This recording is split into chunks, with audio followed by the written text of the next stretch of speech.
You wake up inside a house built partly from the bones of animals your family ate, not because ancient people were savage or stupid, because on an ice age plain with almost no trees, bone could be the strongest material within reach.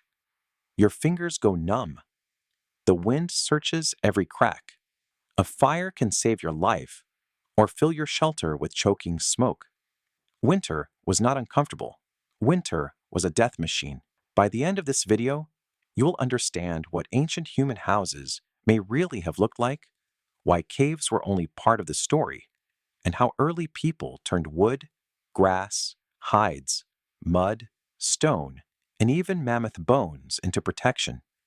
The common image is simple: a lonely caveman hiding in a dark hole. But ancient homes were often engineered responses to a specific landscape. The survivors were not always the strongest.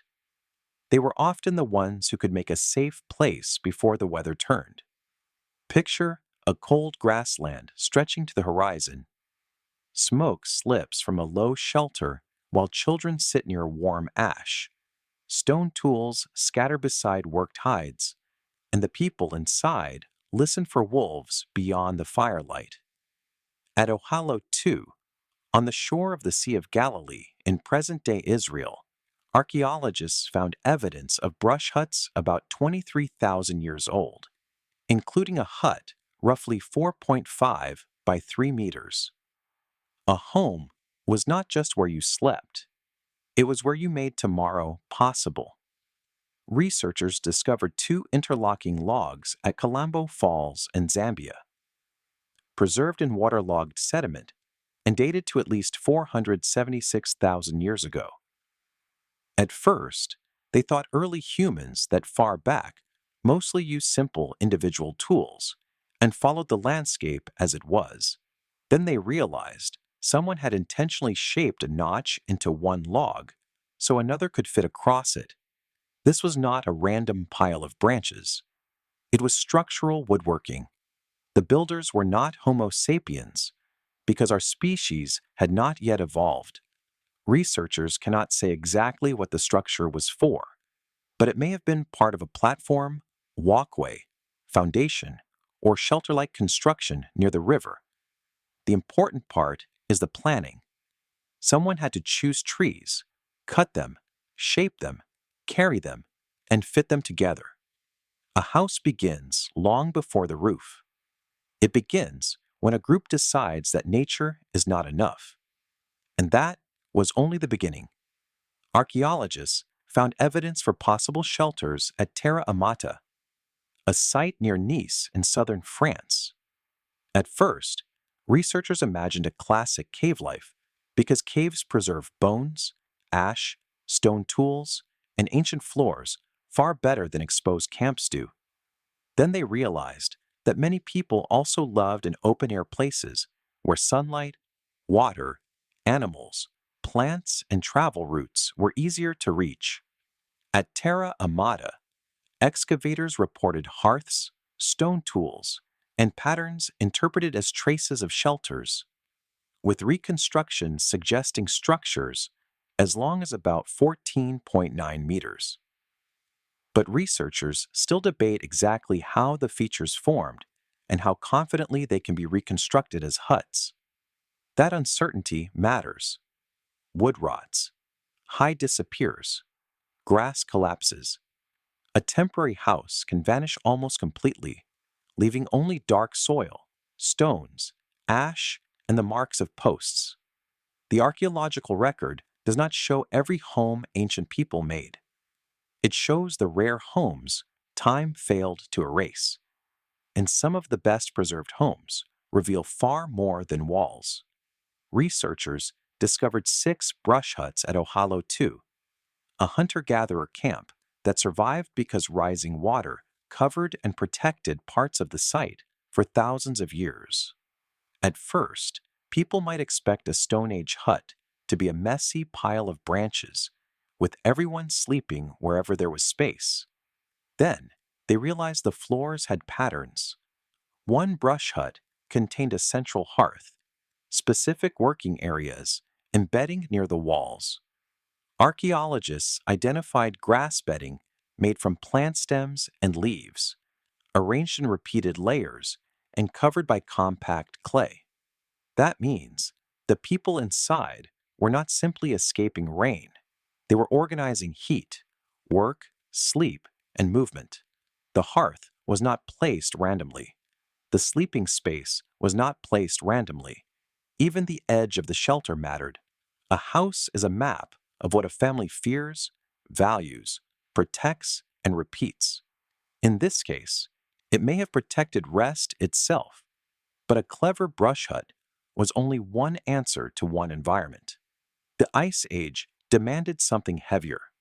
Archaeologists found circular structures at sites, including Mezhyrich in Ukraine, where large mammoth bones were arranged in ways widely interpreted as dwelling foundations. At first, it can seem impossible that bones could become a house.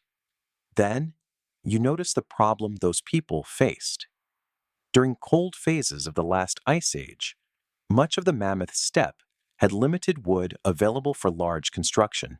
At Mezhyrich, excavators uncovered 4 major mammoth bone dwelling structures, with one measuring about 7 meters across. Skulls, jaws, long bones, and tusks could create a heavy lower framework, while researchers think hides, branches, and other perishable materials may have formed parts of the upper shelter. Nearby hearths, pits, tools, and food remains show that these were active living spaces, not just strange bone piles. Still, details remain debated. Some structures may have been rebuilt, reused, or served more than one purpose. But the basic message is clear. When the landscape offered bone, people learned to see bone as architecture. Then, ancient builders went somewhere even more dangerous than the open plain. Researchers discovered deliberately arranged broken stalagmites more than 300 meters inside Bruniquel Cave in France. At first, the structures seemed too old, too deep underground, and too strange to explain. Then, uranium series dating showed the constructions were about 176,500 years old. That was long before Homo sapiens reached Western Europe. The likely builders were Neanderthals.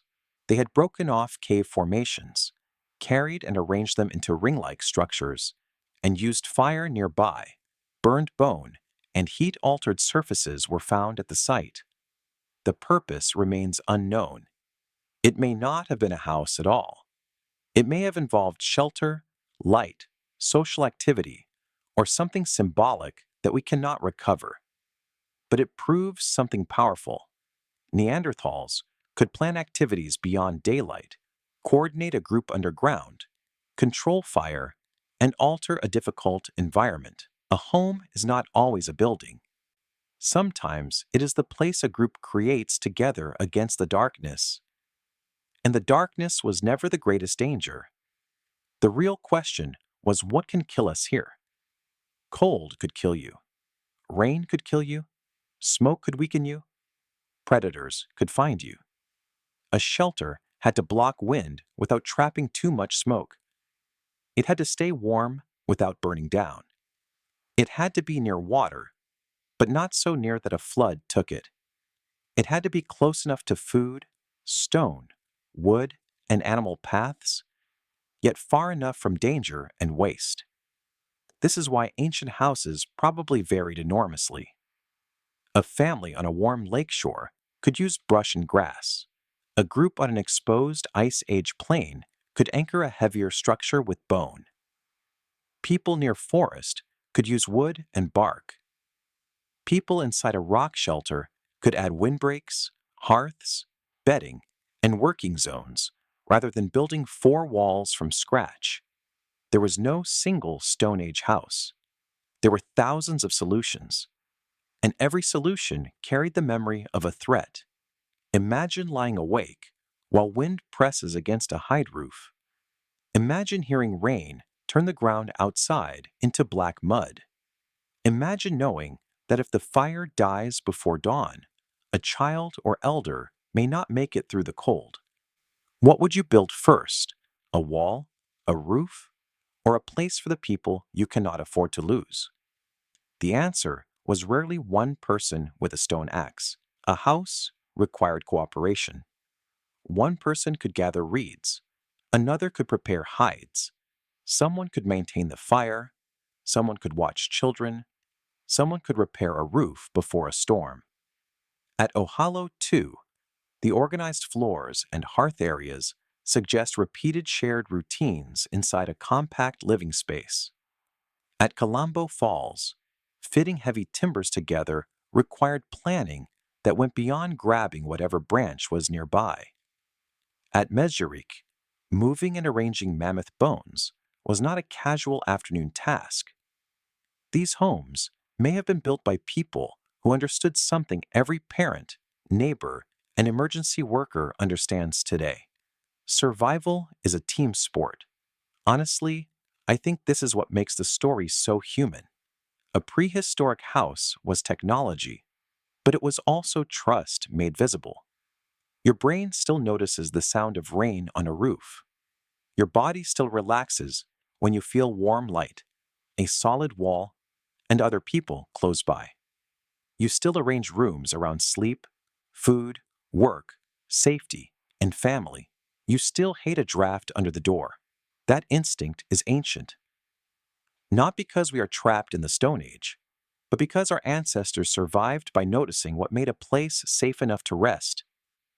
We cannot know every detail of what happened, but the science underneath is solid.